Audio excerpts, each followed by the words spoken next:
What's up, YouTube? Welcome back to the channel. We're talking about Power Book 2. I watched the first couple of episodes. Episode 2 was last night. I figured I would watch 2 episodes before I made a video. Kind of, see how I liked it first. And I don't normally make a judgment off of the first video. Not video, excuse me, the first episode. I normally watch the whole first season before I make a judgment on whether or not I like a show or not. But since Power is pretty much like a sequel to Power Book 2 is like a sequel to, the regular Power or the original Power, I don't really feel the need to watch it that long to be able to tell whether I like it or not. But anyway, I like it so far. We still trying to get used to the new characters. I know they're still trying to, lay a foundation and all of that stuff. So I'll be patient with that. So just trying to see how certain people, are connected to other people. So. But we'll see. But last night, I'll start with Tariq. Actually, he wasn't that bad last night, to be honest with you. I'll give him his props. Even though I still can't stand him, I think I might be able to grow to tolerate him. Because just watching him, I think his character is going to evolve to have a lot more depth than what I would have thought, given the character he played on Power Book 1. Well, again, he was a child for most of it, and he's still a young man. So, because what I'm looking at is the connection between him and Ghost now. Even though his dad is dead or dad is gone or whatever, I'm kind of seeing how they're connected, how he's still connected to him, and I think that he thought that he would get a different feeling when he killed Ghost, that he would get like a sense of satisfaction or some kind of relief when he killed Ghost, and I don't think it happened the way he thought it would happen. And cause you notice he keep flashing back to the scene, or they keep flashing back to the scene where he's like, if you do this, you can never go back. And they'll play that at the beginning of the show, and I think he has a few flashbacks with that. So I think he's starting to see how much he's connected to Ghost, even though he denied, I'm nothing like my father. I'm nothing like, he keeps saying that. So I think the little speech he was giving at the funeral was, he lies so much he hard to believe sometimes. But I do think that a part of that was genuine. I think part of that was genuine, and he, is learning more about him, now that he's gone. And I think he's learning more about him by looking at himself and, the situation that now he the man of the house now. Now he put in situations to where he got to do whatever it takes to, get Tasha out, or get whatever it takes to take care of Yasmin and grandmama and all that type of stuff. And once you become the man of the house now, you don't understand, like a lot of times growing up as a kid, you don't understand the man of the house until you the man of the house. Or even the woman, you don't understand the woman of the house until you the woman of the house. So until you get in that position, you might not always understand how somebody moves or whatever. So, and I think honestly he's connecting more with Ghost in that way. So I guess we'll see, how that evolves. I think he's going, to struggle with that, for the rest of his life or the rest of his span on the show about him killing his father. Because so I was wondering how they were going to do that on the show, because it's not realistic for you to kill your daddy and not have any kind of emotions about it. Especially a dad that, I'm talking about a dad that, that you had a good relationship with. Now with him, during the latter part of his life, no, they had a bad relationship.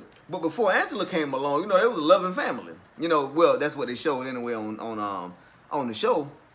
And that's what we could deduce from, the way they talked about it.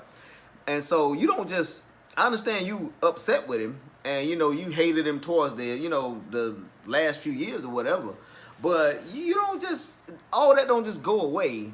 All that, love for you have for this person don't just go away like that. You kill this man, and you don't have no kind of positive connections at all. Like, because Ghost wasn't all bad to Tariq or whatever. And, I think Tariq is starting to see that a little bit. So we'll see how that evolves, as the show goes on. So I like that part of the show. I like, honestly, when Tariq, he bossed up for a minute, when he was, when we had the little confrontation with Kane. When he was taking him back to school, and he stopped out and he was like, hey, look, what happens in this family stays in the family, whatever. And Tariq was like, oh no, you ain't got to try to scare me, your uncle's a snitch and all that type of stuff or whatever. I thought when they got out, I thought Tariq was gonna be scared, but he wasn't at all. honestly, he kind of handled the situation like I thought Ghost would have handled it. So honestly, I give him a little pat on the back from that, but not too much though, because he did kill Ghost, and I'm still mad about that. But anyway, I give him a little pat on the back. I guess a little 2-finger tap on the shoulder or something like that. So he bossed up then. So I'll give him his credit for that. What else did he do last night? I talked about the speech he gave at the funeral. So I don't know. I guess nothing else comes to mind to me about him from last night. That's what stood out to me. I'm still sick of Tasha. I don't know. And the fact she trying to set up Tommy is what pissing me off. And you know, her and then honestly, the situation with her trying to set up Tommy, Saxe is trying to set up Tasha, and this all set up to be a debacle. Because for one, Saxe is not going to succeed because Saxe always getting his own way. Because he too dirty. I mean, he too dirty to win. Because once he try to blackmail somebody or pull up some skeletons in somebody else's closet, all they gonna do is talk about his skeleton, and they gonna pull his out the closet, and he'll end up messing up himself before anybody else has a chance to do that.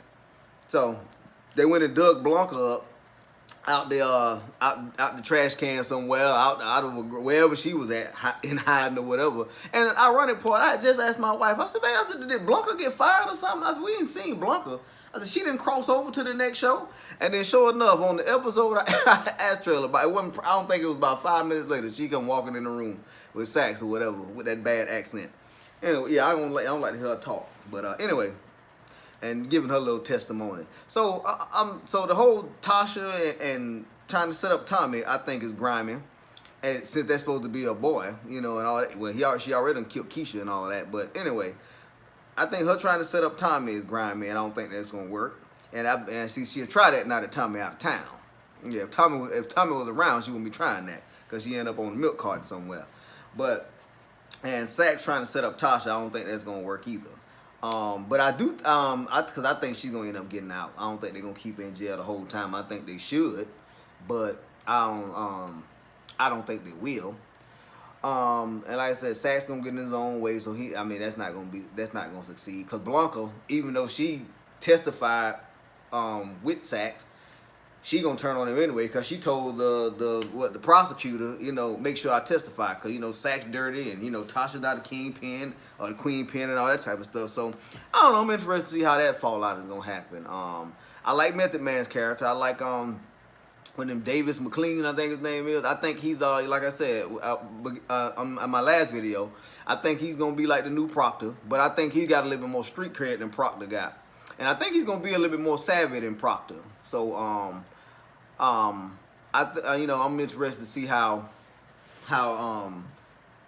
he helps with Tariq and Tasha in this whole situation. So I keep my eye open on that. But he didn't really do a whole lot during this show, but tried to get Tariq to sit there and blast his dad at his own funeral, which was terrible. I mean, how you can sit and have this man go talk bad about his dad at his own funeral. But anyway, to my understanding about Method Man's character, that he likes winning. He'll do anything to win. Everybody likes winning, but apparently he don't have any kind of boundary when it comes to winning. That's all he want to do and all he is focused on. So my favorite character on the show though is Kane. And I don't know why, maybe my mind is kind of corrupt or something like that, but I like ruthless characters. I do. And I think, honestly, he's going to be the most ruthless person on the show. And I think I'm going to like that. There's like, he the only one. In the first 2 shows, he got 2 bodies already. He got one body, and then he got another body in body pieces. You know, he cutting off legs and arms, putting it in. I don't know where he took his uncle to or whatever. After they found out he was a snitch, which I don't think that was news anyway. I don't think when Tariq told him that, I don't think that Tariq was the only one thinking that. You know, so anyway, yeah. So I want to see how his character, what kind of role he played over the next few episodes. But I like Kane. A lot of potential. He's a lot of potential. Right now, he's number 1 on my list. He's my favorite new character. So, what else? I think that's pretty much the highlights. Rashad Tate done made his he done made his reappearance. Come to the funeral smiling from ear to ear, just like a politician. Smiling from ear to ear, talking about showing all his teeth. But he can be, he probably, out of everybody, he probably the happiest person that James did. You know, because all his success was about to go down the drain because of James. But since James dead, now he can kind of step in and, you know, live out his politician dream. So I don't know what kind of role he going to play going forward. But, you know, we'll see how it goes. So I think that's about all the highlights for characters that I wanted to say, that I wanted to talk about. But there's two little nuggets, though. Two little things I want to bring up. For one, I don't know, maybe I'm confused, maybe I'm thinking too hard, but these children that Mary J. Blige got on the show, so her husband's name is Lorenzo Tejada, I think. So he's a Hispanic guy, and she's black. So these supposed to be biracial children that they have. And so I don't know if they just, what I'm wondering is, I don't know if they just don't look biracial, or are these not really his biological children. I don't know how that's, you know, going, because none of them look biracial. You know, all of them look black. So I wonder if that's, I don't know if it's just like, that's just the way they cast them, and they just, I mean, we just gonna overlook that. I mean, I don't mind. It is what it is. I'm just wondering, are these supposed to be his biological children, or this kid that Mary J. Blige had, and then, you know, she kind of met him and he kind of raised them. So I don't know. I think we'll find out more about him, you know, going forward too. I don't know if he's gonna spend he's supposed to get life in prison, but I don't know if he, you know, I want to find out more about him and Mary J. Blige, and, you know, how are these his biological children, or did they meet some kind of way? You know, I don't know. Just trying to find out more about that. And lastly, I pointed this out to my wife. She said I'm reaching, but I don't think I am. I noticed it's interesting that we still hadn't seen a body for James. Now, I know in my last video, I said James is dead. I don't care what nobody say. I know James St. Patrick's dead. I know I said that. But I still haven't seen no body yet. So until I see a body, you know, I'm still going to hold out hope that maybe James on the ground somewhere, you know, maybe not on the ground like dead, but, you know, like laying low somewhere, you know, recouping, you know, and, you know, faking it, you know, maybe faking his own death or something like that. You know, James Savage enough to pull this off now, especially with the Democratic Party behind him. Yeah, they can, you know, especially with some politicians behind, you know, they can wipe away stuff if they wanted to, hide some stuff, got all that protection and all of that. So I don't know. I'm still holding out hope that my dude's still alive, man. You know, who knows? He ain't seen nobody. They ain't seen nobody, so.